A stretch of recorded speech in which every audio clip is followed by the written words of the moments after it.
मौलिक अधिकार पढ़ रहे हैं, मौलिक अधिकार का छठवां अधिकार। कौन सा अधिकार पढ़ रहे हैं? छठवां अधिकार।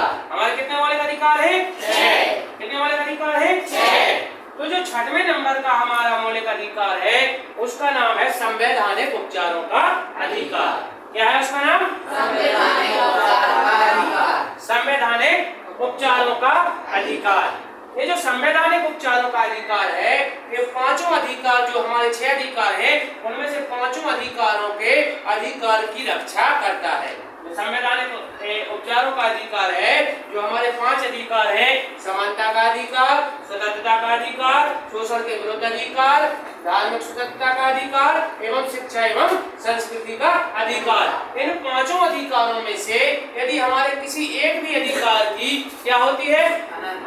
हनन होता है तो हम छठवें अधिकार के तहत, किस अधिकार के तहत? छठवें अधिकार संवैधानिक उपचारों के अधिकार के तहत हम कोर्ट के पास जा सकते हैं। और कौन से कोर्ट के पास? या तो सीधे हम हाई कोर्ट के पास जा सकते हैं या फिर हम किसके पास जा सकते हैं? सुप्रीम कोर्ट के पास। हाई कोर्ट के पास भी जा सकते हैं और हम कहाँ जा सकते हैं? सुप्रीम कोर्ट के पास। यदि हमारे पांचों अधिकारों में से किसी अधिकार का हनन हो रहा है या हमारे किसी अधिकार को सीमित किया जा रहा है या हमारे किसी अधिकार को दबाया जा रहा है तो हम छठवें अधिकार के तहत सीधे कहाँ जाएंगे? हाई कोर्ट या सुप्रीम कोर्ट। बेटा जो हाई कोर्ट है ये इंग्लिश नाम है, अंग्रेजी नाम है, और जो सुप्रीम कोर्ट है ये भी कैसा नाम है? अंग्रेजी नाम है। इसका जो हाई कोर्ट का जो हिंदी नाम है वो है उच्च न्यायालय। क्या है? उच्च न्यायालय। और जो सुप्रीम कोर्ट का हिंदी नाम है वो क्या है? सर्वोच्च न्यायालय। सर्वोच्च न्यायालय। जो हमारे मध्य प्रदेश से आते हैं हम, तो हमारे जो मध्य प्रदेश का उच्च न्यायालय है वो कहाँ पर है?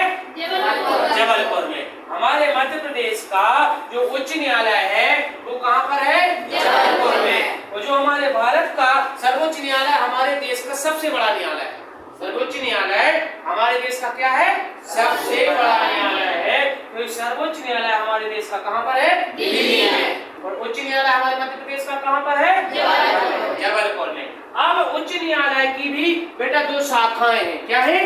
2 शाखाएं जिनको हम बोलते हैं खंडपीठ। क्या बोलते हैं? खंडपीठ। इसकी 2 शाखाएं हैं जिसको हम खंडपीठ बोलते हैं। पहली शाखा है हमारी ग्वालियर में। कहाँ पर है? ग्वालियर। और हमारे दूसरी खंडपीठ इसकी दूसरी शाखा है इंदौर में। कहाँ पर है?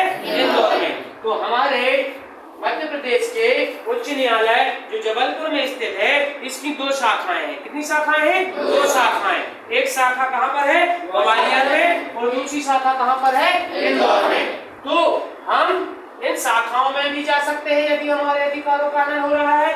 जो हमारे उच्च न्यायालय की शाखाएं हैं, हम ग्वालियर में जाकर भी अपील दायर कर सकते हैं, हम इंदौर में जाकर भी अपील दायर कर सकते हैं, हम जबलपुर में भी जाकर अपनी अपील दायर कर सकते हैं यदि हमारे अधिकारों का हनन हो रहा है। हम दिल्ली के सर्वोच्च न्यायालय में जाकर भी अपनी अपील दर्ज कर सकते हैं। अब हमारे किस अधिकार का हनन हो रहा है, किस प्रकार का हनन हो रहा है, किस प्रकार से हमारे अधिकार को दबाया जा रहा है, किस प्रकार से हमें अधिकार नहीं मिल रहा है, तो इसके लिए जो न्यायालय है वो अध्ययन करेगा। क्या करेगा? अध्ययन। उसको समझेगा कि फला व्यक्ति के किस अधिकार का हनन हो रहा है, वो किस प्रकार से इस अधिकार का हनन हो रहा है।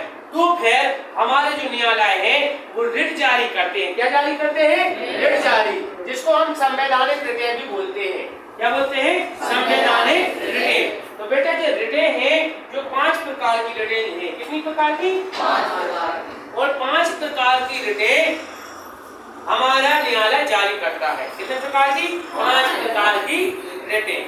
तो जो रिटें हैं बेटा वो पहली रिट का नाम है बंदी प्रत्यक्षीकरण। पहली रिट का नाम क्या है? बंदी प्रत्यक्षीकरण। दूसरी रिट का नाम है परमादेश। दूसरी रिट का नाम क्या है? परमादेश। तीसरी रिट का नाम है निषेध आदेश। क्या है? निषेध आदेश। और चौथी रिट का नाम है अधिकार रक्षा। क्या है? अधिकार रक्षा। और जो 5वीं रिट है उसका नाम है उत्प्रेषण रिट। तो कितने प्रकार की रिटें जारी करता है हमारा न्यायालय? 5 प्रकार की।